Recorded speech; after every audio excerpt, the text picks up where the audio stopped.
بسم الله الرحمن الرحیم. سلام، من دلارا محمدزاده هستم. من آموزش نقاشی رو میدم و همینطور که میدونیم آموزش نقاشی یکی از قسمت‌های مهمش جدول سایه است یا همون سایه زنیه و من الان میخوام جدول سایه رو براتون بکشم.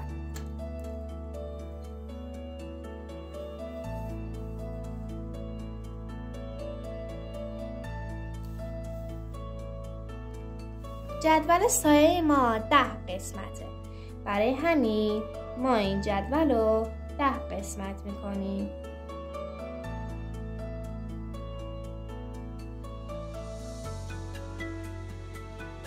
و شماره گذاریش میکنیم.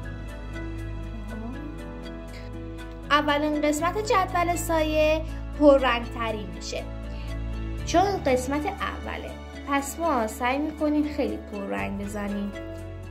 شماره 1 پررنگ ترین بخش جدول سایه است.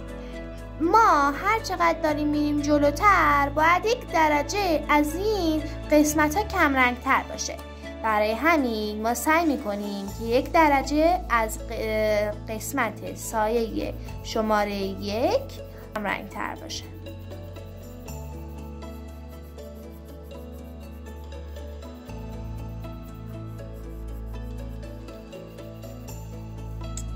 قسمت 3 هم همینطور.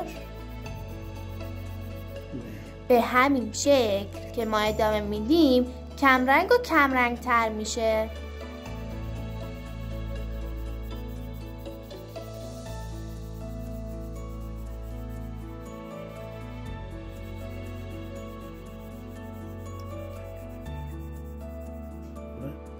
قسمت 10 کاملا سفیده.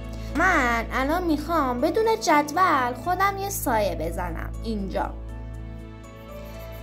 من سعی میکنم که قشنگ محوش کنم و از شماره 1 مثلا نپرم شماره 8.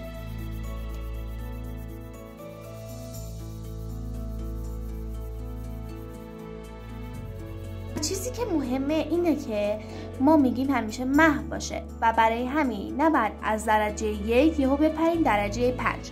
مثلا من که دارم سایه میزنم نباید یهو کم رنگ بشه. امیدوارم که از آموزش هم لذت برده باشید. تا آموزش بعدی، خدا نگهدار.